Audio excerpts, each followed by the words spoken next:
მოგესალმებით, თქვენ უყურებთ გადაცემას სადილი ქეთისთან, მე ვარ ქეთი ბაქრაძე. მოკლედ ჩვენი საქართველოში მოგზაურობის ციკლი, ასე ვთქვათ, გრძელდება ისტორიაში მოგზაურობის, ლიტერატურაში მოგზაურობის, ეს ძალიან მომწონს რაღაცა სხვანაირი ტემპით ვარ მე თვითონაც და მომწონს და ვეძებ ბევრ რეცეპტებს. მოკლედ დღეს წინა გადაცემაში ჩვენ დავამზადეთ ბოზბაში. ისეთი ბოზბაში დავამზადეთ, რომ დარწმუნებული ვარ, რომ ლუარსაბთათქარიძე ალბათ გადაირეო და დღეს დარეჯანის დღე მოვიდა, როგორც შეკვირდით, ჩიხითვას დავამზადებთ, ოღონდ რას პირველია განსხვავებულად ჩემი რაღაც დეტალებით, მაგრამ ერთი წუთით არ შემიძლია ჩემი გადაცემა როგორ შეიძლება დაიწყოს ისე, რომ ენერგიაზე არ მომიყვანოს რამ კოკა-კოლა. დესერტი კი, რომელსაც დღეს შემოგთავაზებთ, ძალიან ისეთი დესერტია ჩვენთვის ნაცნობი, მაგრამ აქ არის ინგრედიენტები, რომლებიც არ არის ხოლმე გამოყენებული. ძალიან მიყვარს აკაკი წერეთლის ცნობილი სადილის სია, რომელიც არის 1899 წლის 25 კათათვეს ივლის, ასე ვთქვათ. და აქ არის ძალიან საინტერესო რეცეპტები, ახლა ვეძიები კარგად მაგ ვაკეთებ ამას მოკვლევას, რომ აქ არის ინდაური ცივად, ჩადებული ცივად, კალმახი, დედალი ცივად, რა ბევრი სხვადასხვა რეცეპტები, მაგრამ იქ არის ტკბილები. ტკბილებში არის ძირითადად მაყლის ფელამუში, ნაყინი და ხილი. ეს მაყლის ფელამუში ძალიან მომეწონა და მე დავამზადებ შავი მოცხარის ფელამუშს. მანამდე კი ჩიხითმა. პირველ რიგში გავიგებ, ახლა მაგ ესეთი პატარა წიწილა, აი გადასარევ ესეთი გემრიელი, კოხტა და იქნება თხელი ნაზი ბულიონი, საერთოდ აკეთებენ ხოლმე ძირითადად უფრო დიდი ცხიმიანი დედლები და ამ ცხიმზე ზოგჯერ ბევრი თქვათ ხალხს თუშავს ცხიმზე, მე საერთოდ არ მოვთუშავ ხალხს, მინდა უფრო თხელი ჰაეროვანი და მინდა კიდევ ბევრი რამე მოგიყვეთ ჩიხითმაზე. დავიწყოთ ჯერ მზადება. ეხლა მე ავიგებ ამ გადასარევ წიწილას და გავჭრი ესე შუაზე. აი ესე. აქ ჩავდებ ეს წიწილას და ვაკეთებ ბულიონს. ბულიონი ჩემთვის ძალიან მნიშვნელოვანია. აქ იქნება სტაფილო აუცილებლად. ესე იგი, მე უკვე წინა რეცეპტშიც, რომელიც იყო ბოზბაშის რეცეპტი, გავაკეთე საქონლის ბულიონი, ხბოს-არტალის ბულიონი იყო და ის ძალიან ბევრ კერძში გამოგვადგება ბაზად. ეხლა ვაკეთებთ ქათმის ბულიონს, რაც ცალკე კერძია ისე რომ იცოდეთ და ესეც გამოგვადგებათ ბაზად. აუცილებლად გავუკეთებ აი ესე ნიახურის ღეროებს, რომელიც ძალიან უხდება ყველა ბულიონს. ჩემი ვერსია არის ერთი, რომ მე მიყვარს საერთოდ ძალიან ტარხუნა და აი ეს ქათამი და კვერცხის შემდეგ ათქოფილი ფქვილთან ერთად ძმრით ტარხუნა იდეალურია და ამიტომ წავა ბულიონში ტარხუნა. ასევე წავა ბულიონში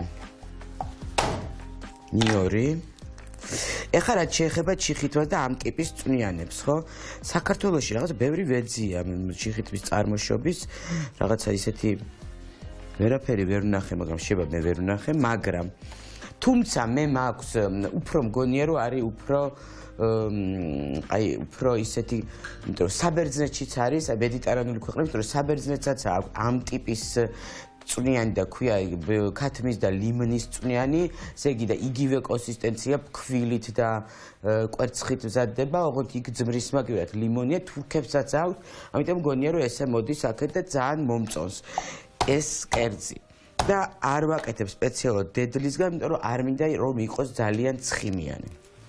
ცოტა ესე ქინძსაც ჩავდებ, ოხრახუშსაც ბულიონში. ესე. დავაყრი აუცილებლად აი ესე შავ პილპილს, ფერაც უფრო სწორედ თეთრია, მწვანეა და შავი. ერთი ცალი დაფნის ფოთოლი. ესე.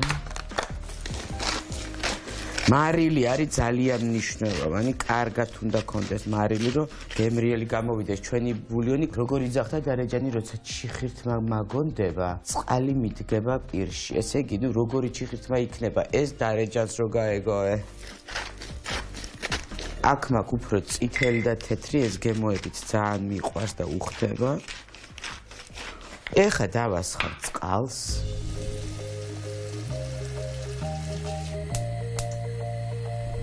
წიწილა დავადგით, ბულიონს ვაკეთებთ ბაზას ჩიხითმისთვის და ახლა გადავიდეთ შავი მოცხარის ფელამუშის მზადებაზე. ეხლა რა არის თავარი ფელამუში, რომ პირველ რიგში მე მაქვს შავი მოცხარის წვენი აქა, ვასხავა ესეთი ჯამში. კარგად. და აი ამ ჭურჭელში მაგ გაზავებული უკვე ჭადის ფქვილი და პურის ფქვილი, ხორბლის ფქვილი. სულ არის აქ 150 გრამი. 100 გრამი არის ჭადის ფქვილი და 50 გრამი პურის, ხორბლის. ეხლა ვიწყებ ესე. აუცილებლად უნდა იყოს წვენი ცივი და არავითარ შემთხვევაში არ უნდა იყოს თბილი და ცხელი და ნელ-ნელა ესე უნდა გავხსნათ. ერთივანი მასა რო იყოს და რომ კარგად გაიხსნას ფქვილი. კარგად უნდა გავხსნათ ფქვილი, უკვე როგორ მომწონს ფერი, მაგრამ აქ ცალკე მაქვს შავი მოცხარი გადადებული და ამას ნახეთ რას უზამ მე. კიდე მოსასხავს გავუკეთებ ზემოდან ფელამუშს. აი ნახეთ როგორი ფერი მიიღო. აი ესე. ეხლა ჩავთავ ქურას დაბალზე. მინდა რომ გაცხელდეს კარგად. ამასობაში აუცილებლად დაუმატებ ვანილს. ნუ რა ვქნა, ძალიან მიყვარს ეს გებორი. მარტო ვანილს კი არ დაუმატებ. ამ კენკრას ძალიან უხდება დარიჩინი და სულ ცოტა დარიჩინსაც დაუმატებ. ნეტა როგორი იყო რეცეპტურა, სადღაც უნდა მოვიძიო, აუცილებლად უნდა წავიდე არქივებში და მოვიძიო ეგ აკაკის სადილის ზუსტი რეცეპტები, იმიტომ რომ მაგალითად არის იქ რომ ინდოური საწებელში. ეს საწებელი მაინტერესებს რითია, იმიტომ რომ საწებელი შეიძლება იყოს პამიდური, შეიძლება იყოს წვანილი, შეიძლება იყოს ტყემლის და მოკლედ ძალიან საინტერესოა ეს ვერსიები და ვიწყებ ზებნას. თუ ვინმეს გაქვთ რამე ვერსიები, მოგწერეთ აუცილებლად.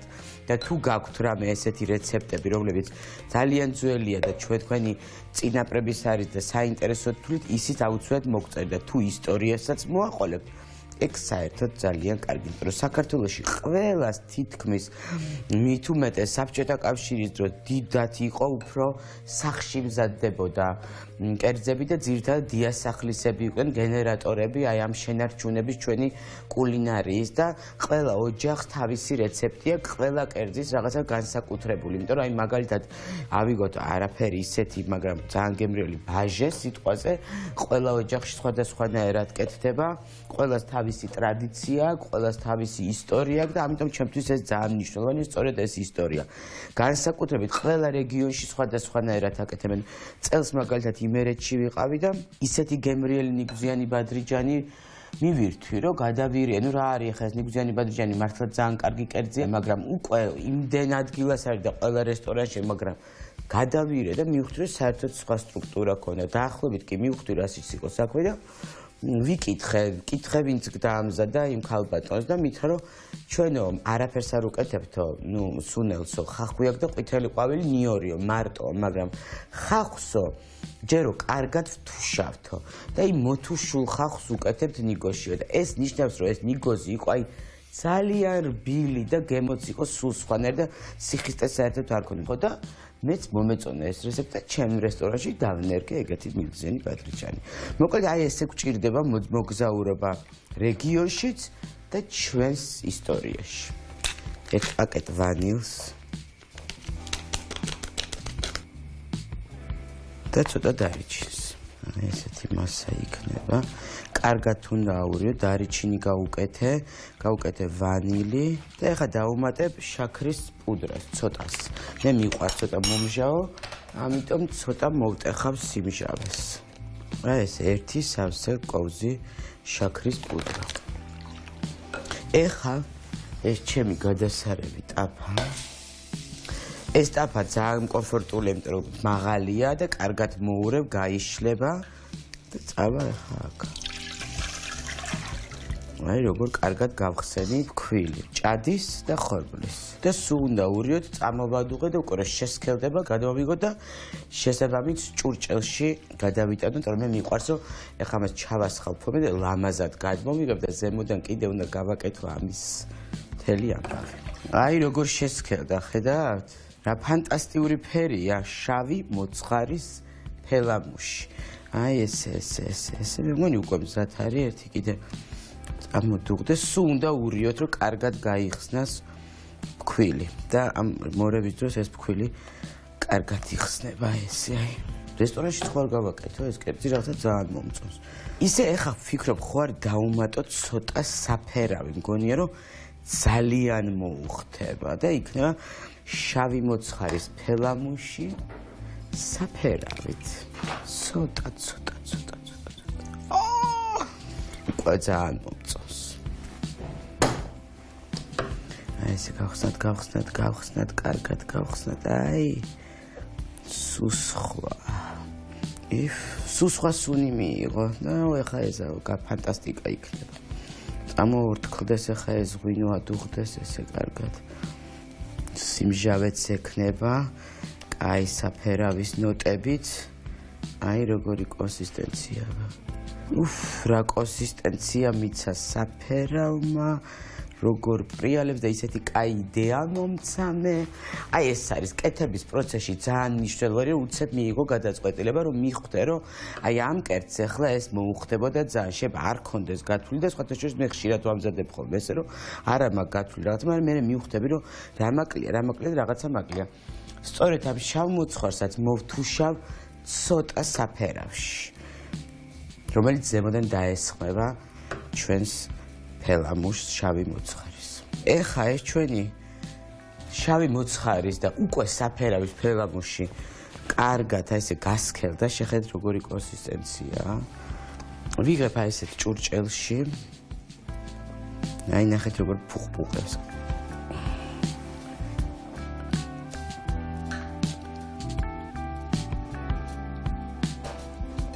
ეხლა რას ვაკეთებ? მე ვინაიდან უნდა გავუკეთო ამას ზემოდან სპეციალური მოსასხამი.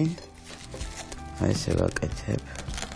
დავადებ არქს, როგორც კრემს ვადებ, აი ესე მოხარშულს, რომ არ გაიკეთოს ის კანი, უმეტესობას ფელამუში კი უყვარს ისე იმ კანით, მაგრამ მე დღეს სხვა ვერსიას ვთავაზობთ. ტყუილა არის წერეთლების სადილის ნუსხაში ესეთი კერძი, ამიტომ რაღაცა გაპრანჭული ელფერი უნდა გქონდეს მაინც. მე ესე ვფიქრობ. ეხა ეს წავიდა გასაციებლად. ამასობაში ჩავხედოთ ჩვენ ბულიონს რა შვება. ტარხუნამ ისეთი სუნი დააყენა. ფელამუში მზად არის და ცივდება. ქათმის ბულიონი იხარშება თითქმის აი ძალიან ცოტა უნდა რომ წიწილა უკვე მოხარშული უკვე გავსინდა. სასწაულის სუნია ტარხუნამ გაუშვა თავისი ამბები. ეხა დამჭა რომ გავაკეთო პატარა ორი დეტალი, მაგრამ მანამდე არ შემიძლია რომ კოკა-კოლა არ მოვსვა და არ მოვიკრიბო ძალები. და არ წაგიკითხოთ აი ეს ტექსტი, რომელიც ძალიან მომწონს. ესე იგი, ეს უკვე ვთქვი, რაც არის აკაკი წერეთლის სახში სადილი 25 მკათათვე 1899 წელი და ძალიან მომწონს ეს სია და ამას ჩვენ აუცილებლად გავაკეთებ, აუცილებლად სააღდგომოსაც გავამზადებ ამ ჩამონათვალიდან რამეს წვანილი ზურგიელი სულგუნი რაჭული ლორი ღომით. აი ეს ძალიან მომწონს, რომ ეს გამიგია ხშირად და მეც ვაკეთებ ხოლმე რაჭულ ლორს ღომით და განსაკუთრებულად ყვითელი ღომით. ესე იგი ეს იყო მაშინაც ესე. კალმახით ცივად, ინდოური ჩადებული. აი მაინტერესებს ახლა ეგ უნდა მოვიკულიო, ზოგადად მოვიძიო, რომ რაშია ჩადებული. ცივი დედალი ბეჭის საწებელით, იმიტომ რომ ბეჭი ძალიან მიყვარს და ხშირად ვხარშავ ხოლმე და მწვანე ახალ ტყემალში ვდგებ ხოლმე. აქ მაინტერესებს რა საწებელია. შემწვარი გოჭის შინდის ჩურჩოთი ეს იქნება სასწაული. ვარიები ისწრი მაყვალში სუკის მწვადები და წავედით ახლა ტკბილზე. მაყვლის ფელამუში ნაყინი ხილი, მაგრამ აქ არის მე ესე მოლხენა ქართულის ქოლიო ესე წერია, მოლხენა ქართული ღვინისმა სურვილისამებრ. აი ხედავთ რა არის ეს ჩვენი ტრადიციები, რომ სულაც არ არის საჭირო რომ გასკადან მაგალითად ქართულ სუფრაზე, როგორც არის ხოლმე რომ ბოცებს იდგავენ. ღვინისმა სურვილისამებრ, ესე იგი ჩვენ ეს სტერეოტიპი გქონდა, შემდეგ წაგვართვეს და ეხა ისევ ფიქრობთ რომ ეგრე უნდა იყოს, რომ სურვილისამებრ უნდა იყოს აუცილებლად. დაძალება აკრძალულია, უკუღმართი, მრავალჟამიერი და სხვა მაგვარი უარყოფილი. დაბა საჩხერე. დაუჯერებელია, აი ისეთ პარალელებს ვავლებ იმ დროს და ამ დროს ეხა ჩვენ ეპოქაში მით განსაკუთრებით ეხლა, იმიტომ რომ ეს აი ეხა ეს მომწონს ეს ტექსტავიდან თქვა უკუღმართი, მრავალჟამიერი და სხვა მაგვარი უარყოფილია, იმიტომ რომ აი ამ სიმღერასაც და მრავალჟამიერსაც თავისი ამბავი აქვს და ეს უნდა იყოს ძალიან ამაღლებული. არ შეიძლება რომ როგორ თქვა, ხა არ მინდა ესე რომ თქვა, მაგრამ არის რაღაც სუფრები, სადაც აი უაზროდ ღრიალებენ პირდაპირ შეხვდა. მე აკაკის სადილისკენ ვარ, იქ უფრო კომფორტულად ვიქნებოდი. მოკლედ ძალიან საინტერესო ამბებია, ძალიან საინტერესო ეს ყველაფერი, მაგრამ გადავიდეთ ახლა დანარჩენ დეტალებზე, რაც დასამზადებელი გვაქვს. ეხლა ვაკეთებ ესეთ მოსასხამს ფელამუშზე, აქ იქნება შავი მოცხარი, შაქრის პუდრა, ისეთი მოსასხამი გვექნება, ესე ვანილი აუცილებლად.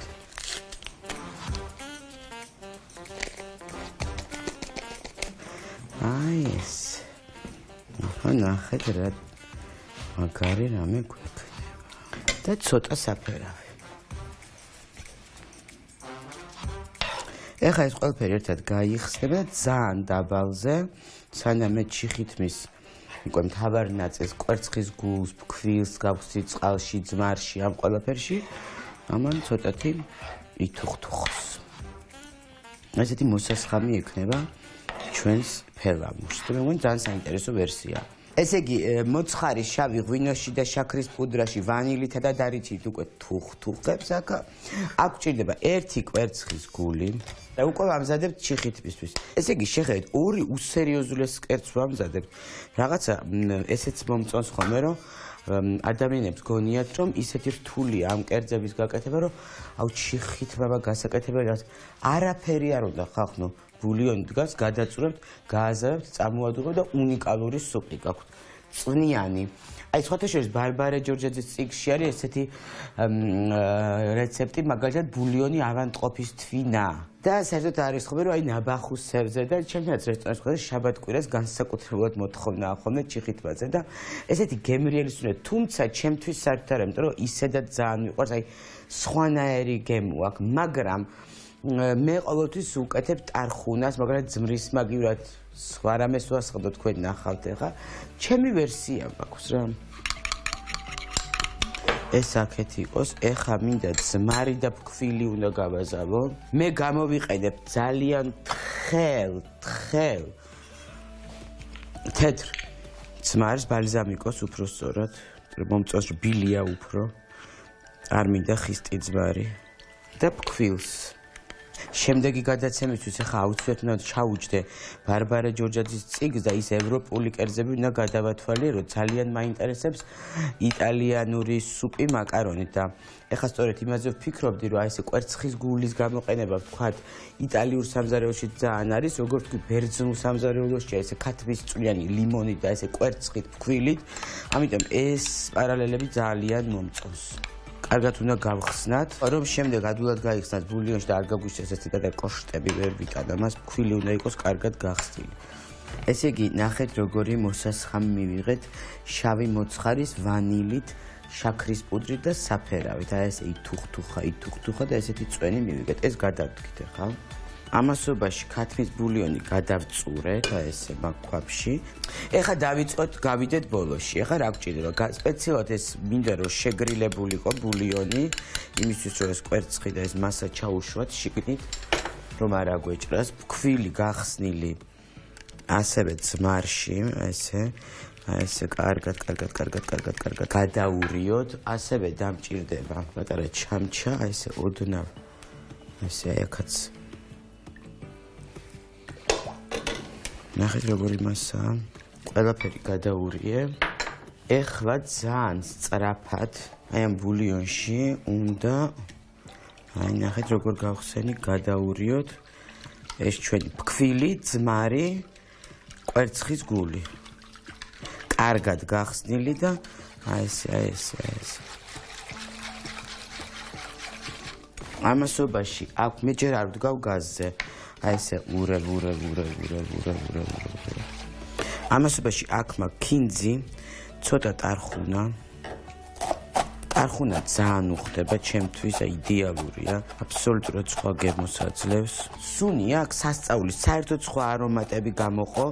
ხარშვის დროს მე საერთოდ ძალიან მიყვარს აი ესე ბულიონებში, ბაზაშიც კი, როდესაც უკეთებ ტარხუნა სპეციფიურ კარგ გემოს აძლევს და ნუ ყველა თავისებურად აკეთებს, ესეც ჩემებური ვერსია, ასე ვთქვათ, ჩიხითმის ესე აქვე მაგ ერთი ნიორი, ნივრის სიმძაფრე, ბევრი ნიორი არ მიყვარს ჩიხითმაში, თავისთავად ძალიან კაი გემო აქვს. ისედაც ბულიონში ჩვენ გავუკეთეთ საკმაოდ ნიორი, ბულიონს უკვე აღებული აქვს ნივრის გემო. აი ესე ერთ ცალს ჭრილად დავჭრი.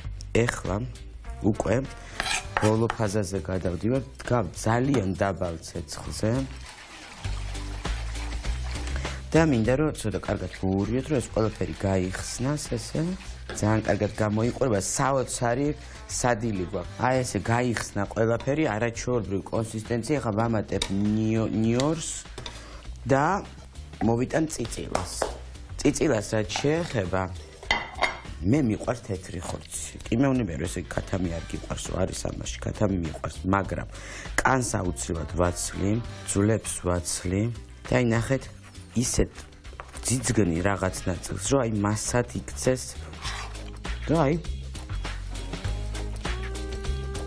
ნახეთ როგორი კონსისტენცია, ქათამიც იგრძნობა, შეგხვდება და უფრო თხელი წვნიანი იქნება, რაც მე ძალიან მომწონს. ნუ ვისაც სხვანაირად უყვარს, მოვიტანოთ ჩვენი ფელამუში.